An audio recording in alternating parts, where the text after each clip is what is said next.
Cresce na sociedade brasileira a sensação de que a pandemia está fora de controle e que o governo federal, deliberadamente, não adotou as medidas que poderiam ter reduzido o número de mortos, superior a 425 mil brasileiros. Pressões externas explicariam a atitude do governo em não autorizar o ingresso da vacina russa Sputnik V, aplicada em 62 países com excelentes resultados, enquanto aqui no Brasil há carência de vacinas. Especialistas brasileiros apontam veto político à vacina russa e argumentam que o setor de medicamentos no Brasil é amplamente controlado por multinacionais farmacêuticas ocidentais que há décadas dominam as licitações do Ministério da Saúde. As mesmas razões que explicariam o veto à vacina russa também explicariam as declarações descabidas de Jair Bolsonaro, acusando a China, sem provas, de ter inventado o vírus. Latitude Brasil está começando. Alô, amigos e amigas do programa Latitude Brasil por Telesur. É uma saudação imensa a todos vocês que eu envio para debater um tema super crucial para o Brasil de hoje, numa situação dramática, com mais de 408 mil mortos, no momento em que, para surpresa geral, a Agência Nacional de Vigilância Sanitária vetou a vacina russa Sputnik, tema que exige uma voz abalizada, experimentada. E é para isso que nós convidamos o doutor Eduardo Costa, ex-secretário de Saúde do Estado do Rio de Janeiro, professor da Fundação Oswaldo Cruz e também epidemiologista. É um prazer tê-lo aqui. Muito obrigado pela sua presença, professor. Muito obrigado. Bom, é um prazer estar aqui na Telesur, quer dizer, um programa que vai para a Telesur. Afinal de contas, é uma agência que tem defendido causas das mais justas nossas aqui, caras à América Latina, então eu me sinto muito honrado com esse convite. Doutor Eduardo, uma questão que chama a atenção é que 63 países já estão utilizando a vacina Sputnik.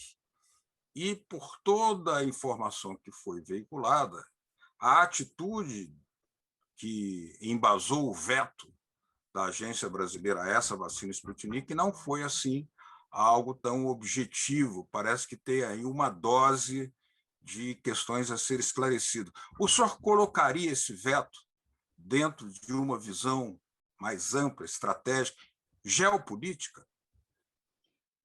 Em qualquer sentido, quer dizer, com qualquer perspectiva que eu examine a decisão da Anvisa, eu jamais não concordaria. Não concordaria do ponto de vista técnico, político, geopolítico, mas tem um que é central, não é, Beto? Eu queria te tratar assim de uma forma mais caseira, te chamando assim pelo apelido, né? Mas eu queria te dizer o seguinte: a primeira questão fundamental nisso daí é que a gente não está numa época, digamos, de uma incidência baixa de uma doença. A população brasileira está precisando de vacinas. Bom, esta tem feito com que algumas vacinas tenham sido aprovadas até com algumas, às vezes, documentação que ainda está para ser completada, que não tem em praticamente todo mundo. As vacinas que foram aprovadas aqui estavam da mesma maneira, com algumas questões antes, mas sempre foi colocado que, face à incidência da doença, face a essa situação pandêmica agravada mais ainda nesse momento, a principal observação que tinha que se fazer é dar oportunidade à população, desde que, evidentemente, as reações adversas não fossem muito graves ou muito frequentes, usufruir, na verdade, de um produto que está demonstrado que previne a coronavírus, a doença na SARS-CoV-2. Então, eu acho que a primeira coisa é esse absurdo, quer dizer, uma agência para a saúde impedir, neste momento, que a população tenha acesso a esse bem de saúde que é um direito da população brasileira. Então, ela está fazendo um trabalho contra a saúde. A minha opinião é que esse é o mais grave. Foi contra a saúde dos brasileiros. A justificativa para isso não cabe do ponto de vista estritamente técnico. As desculpas foram praticamente desculpas. Inclusive, mal feitas observações sobre os estudos da vacina russa. Não corresponde à verdade do que está escrito nos artigos, etc. E já não é a primeira vez. Eles já tinham impedido de ser importada antes com o argumento de que tinha que ter um estudo clínico no Brasil. Isso é um absurdo. A maioria das coisas que o Brasil também faz aqui vão ser usadas em outros países. As populações não são tão diferentes assim. Essa aí mostra muito o espírito que está rolando na Anvisa já há mais tempo, já há 2 anos. Já perdemos meses que podiam estar prevenindo mortes se eles, no primeiro momento, já tivessem sido, pelo menos, mais proativos. Quer dizer, se tu está numa agência, vamos pensar aqui, numa agência reguladora, que a tua população do teu país está morrendo daquilo, toda a imprensa falando nesse problema que tem. Se eles vêm com alguns problemas técnicos pequenos ou falhas de documentação, qual é a atitude de uma agência responsável? É tentar até ajudá-los. Como é que vocês precisam o seguinte, para a gente poder resolver isso, em vez de tentar fazer pegadinha, você tem que fazer uma atitude bem proativa de ajudar. Qual é o problema? Vocês têm problema em nos apresentar isso aqui? Porque, enfim, porque, na verdade, eles fizeram tudo como se fosse uma coisa já pronta, assim, onde é que está a falha? Só que não acharam. Eu te garanto que não acharam. Eles sacaram uma ideia e que não é, na verdade, real. O estudo publicado, inclusive de fase 3, lá no Lancet, é um estudo muito bom.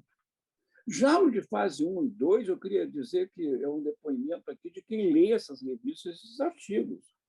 A publicação da fase 1 e 2 da vacina da Sputnik V tem um comentário extremamente importante de um professor americano que comenta lá do John Hopkins, dizendo que eles tinham colocado um novo estándar em parâmetros de homogeneidade depois de publicar aquele artigo, que até ali eram muito mais pobres. Está lá escrito, é um artigo de uma revista inglesa. Então, eu não sinto respeito por essa decisão da Anvisa. Eu gostaria até de pedir a sua abordagem no seguinte sentido. Houve infectologistas aqui no Brasil que lançaram a seguinte visão. A Sputnik ela apresenta resultados ainda mais rigorosos do que outras vacinas, como, por exemplo, a Coronavac e a própria Oxford, cujas fases 3 publicadas não foram, em alguns casos, não foram publicados ou levados em consideração pela Anvisa. E outra coisa é que a Anvisa não fez o teste em relação à Sputnik e a negou. Como é isso? Em primeiro lugar, a Anvisa realmente, embora pudesse requerer isso, ela não fez teste. Ela não é naturalmente, ela precisa pedir, porque é base em certidões, é uma burocracia de pesquisa, vamos chamar assim, burocracia de regulatória. Então, não faz as coisas, é tudo certificações. Tem tal, manda tal documento, aquele tipo de coisa, é assim que funciona. Mas ela pode fazer, inclusive por atividade fiscal, dizer, bom, houve uma fraude, mandaram uma coisa, trocaram os vasos, mas seja o que for, ela pode a qualquer momento requerer isso. Ela normalmente não faz, mas vai pedir para um laboratório credenciado para fazer e identificar se aquilo tem ou tem. E ela não pediu isso nesse caso. Bom, ela preferiu não trazer a coisa. A alegação de que o estudo de fase 3 deles é baseado numa coisa que o ouvinte talvez vá, o telespectador possa ficar surpreso. É que eles dizem que não está bem definido o diagnóstico, não consta lá do que foi publicado pelo Lancet, não consta lá a definição de caso. Acontece que lá está mais do que isso. Lá está referenciado um sistema já praticado na rotina, um sistema que é, inclusive, todo online, um sistema todo, como o cara fala aqui, todo sofisticado mesmo, em que faz essa seleção já em cima de programas. E lá o artigo diz qual teria um apêndice para tu pegar tudo isso. Entendeu? Eles não pediram esse apêndice para verificar, entendeu? Ele é tudo bem mais feito mesmo. O infectologista, acho que é o Caseiro, que falou, está correto. Ele tem padrões melhores. Agora, acontece que, só para dizer que a Coronavac é uma vacina muito boa, é igual a outra, e não foi publicada nesse tipo de órgão. Mas a documentação, o teste, como foi feito no Brasil, nós conhecemos direito todos os procedimentos aqueles de fase 3. E foram mostrados assim em toda a imprensa, e está a documentação que está incluída na Anvisa, dos resultados atestados pelos professores aqui que fizeram, ela é muito boa. É uma vacina muito boa. Quer dizer, a publicação num órgão americano ou inglês não é o único padrão. A gente tem inteligência para saber o que é bom, o que é ruim. Mas no caso da vacina Sputnik, não tem esse problema. Agora, eles criaram uma outra questão, que é dizer que teria um vírus replicante ainda permanente lá. Uma bobagem. É uma bobagem, porque você tem uma fase de purificação. Se os caras falaram sobre uma fase que ainda tem e tal, é lá na fase inicial, quando faz a cultura, porque você faz uma produção grande, né, do vírus. Nesse caso, né, da proteína spike e tal, faz uma cultura grande do vírus modificado, e que, se tiver impureza, se ele não tiver, se tiver ainda replicante, vai sair aí fora por causa dos processos que são utilizados. Eles podem falar que numa fase tal tem alguma coisa, mas eles não têm nada, eles não pediram documentação, eles começaram a dizer que era no produto final.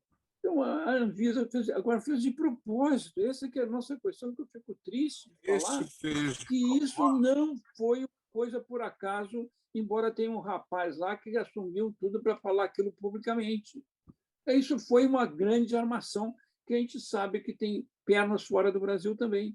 Então, eu vou pedir ao senhor a possibilidade de a gente fazer aqui uma pequena pausa, e já nós voltamos aprofundando todas essas questões em torno do veto à vacina Sputnik V no Brasil pela Agência de Vigilância Sanitária Brasileira, quando o Brasil já alcança 408 mil mortos. Já voltamos.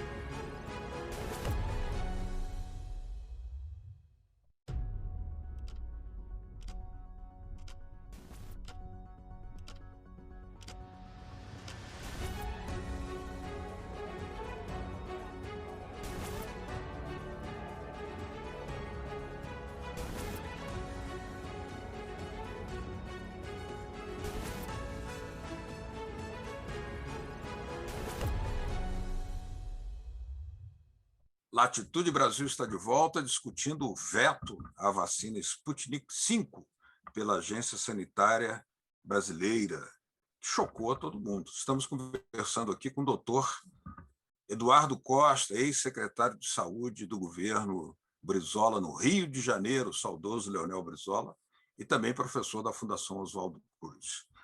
Doutor Eduardo, nós temos uma situação no Brasil em que os modelos das agências, eles foram criados exatamente na onda da privataria, palavra usada também pelo ex-governador Brizola.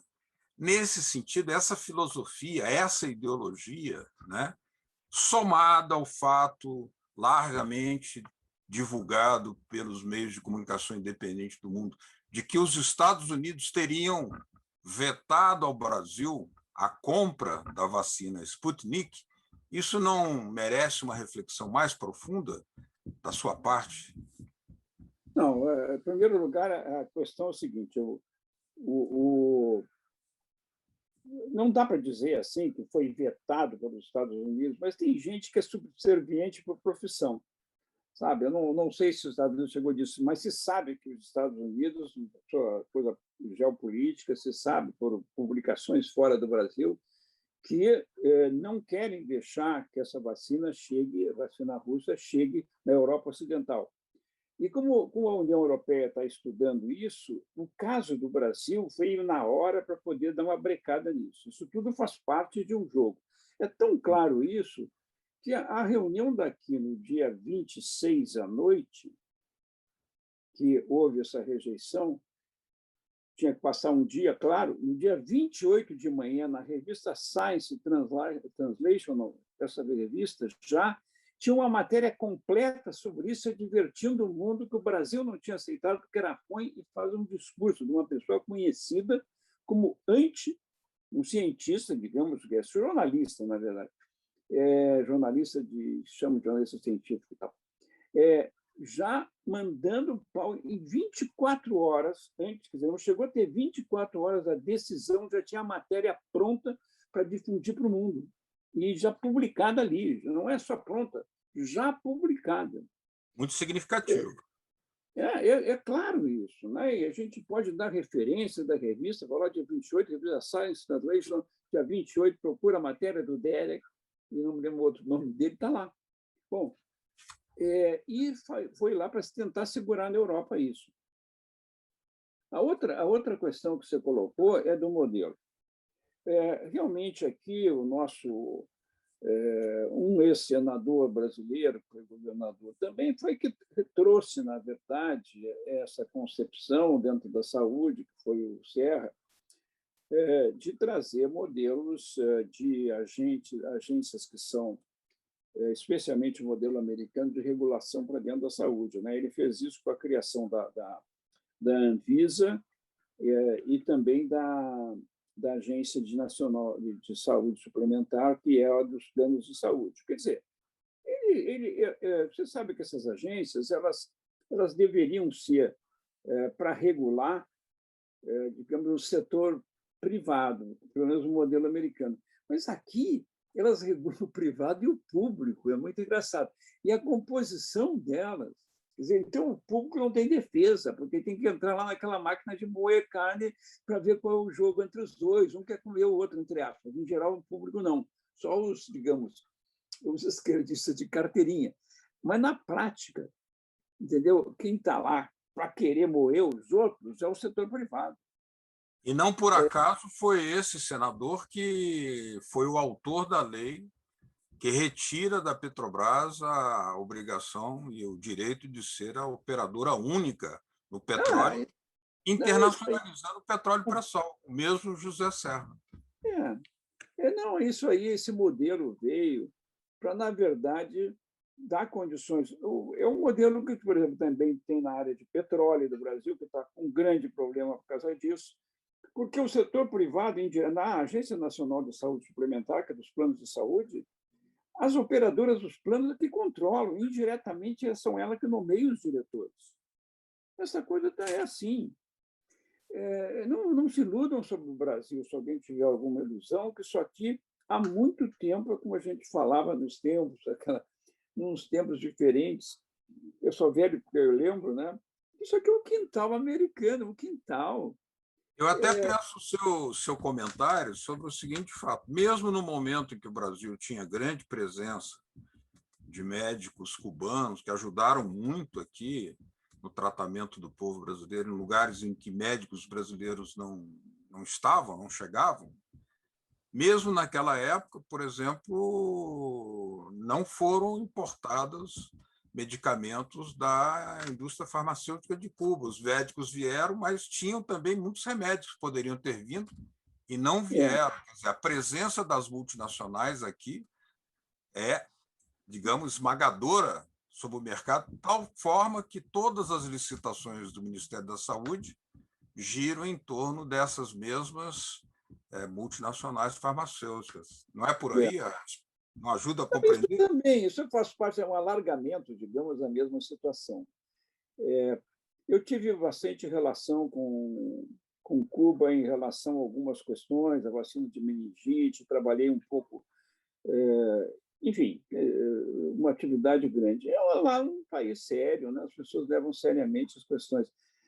Eu acho que aqui o Brasil, numa certa perspectiva, pelo menos, não tem o mesmo grau de amor ao país, de vontade de fazer, né? E a gente vê que um país pequeno como aquele produz, faz coisas, ele tem poucos recursos naturais pelo tamanho, né, do país mesmo. A situação insular dele também complica. E é um país que tem um orgulho de si mesmo, sabe? Porque o Brasil todo mundo quer vender para ir para fora, entendeu? É uma coisa chata, né? Só uma revolução cultural no Brasil. Que poderia dar uma mudada de as elites, especialmente, mostrarem que gostam desse país e não querem simplesmente tirar dinheiro para o outro lado e realmente tomar conta. Essa que é a questão principal, sabe? É que não temos uma elite nacional com vontade de fazer disso um grande país.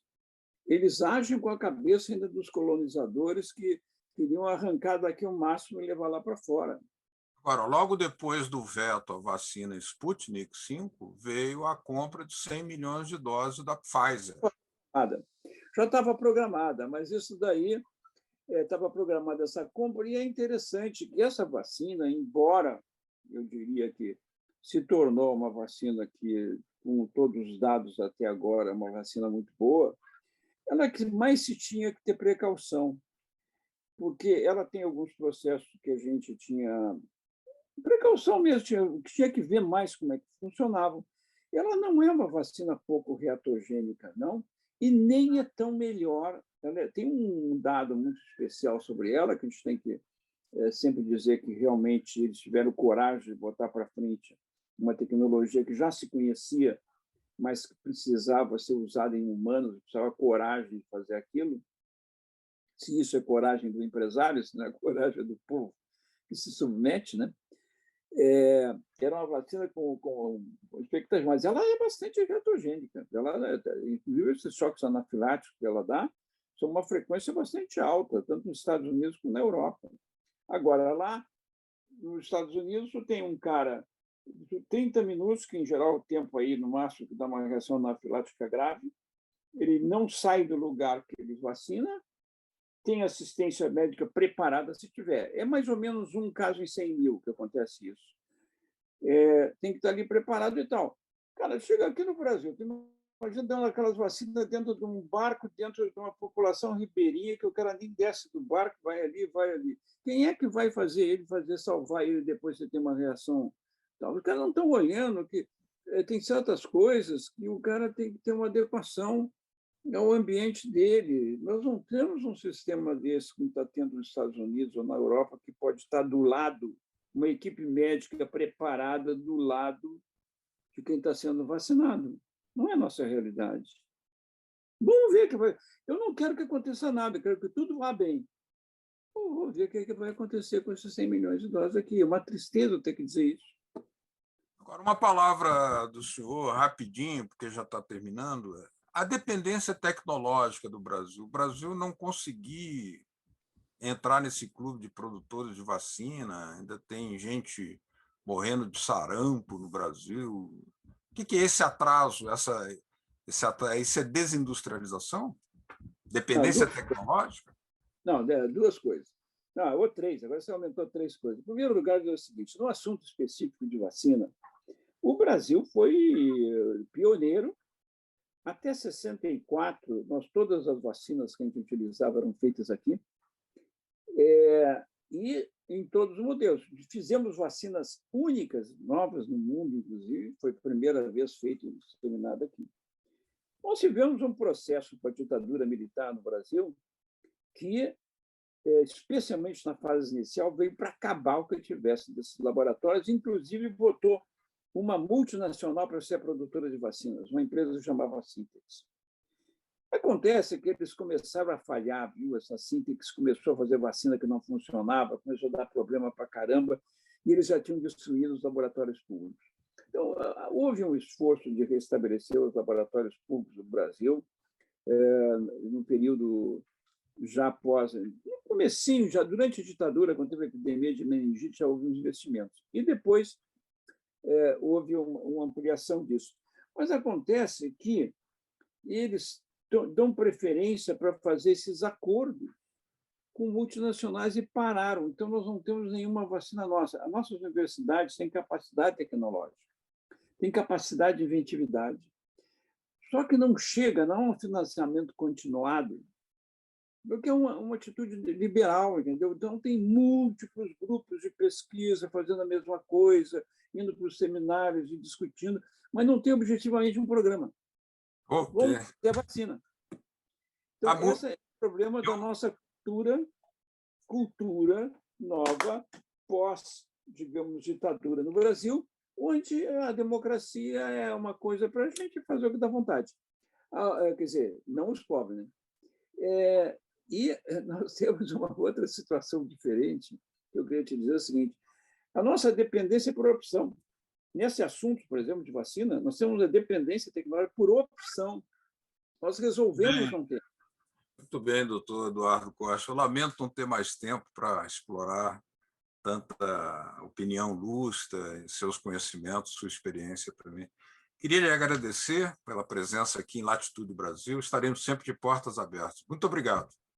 Muito obrigado a você, Beto. Muito obrigado a Telesul também. A vocês de casa que nos acompanharam aqui em Latitude Brasil, obrigado pela sua atenção. Até semana que vem com Latitude Brasil. Tchau.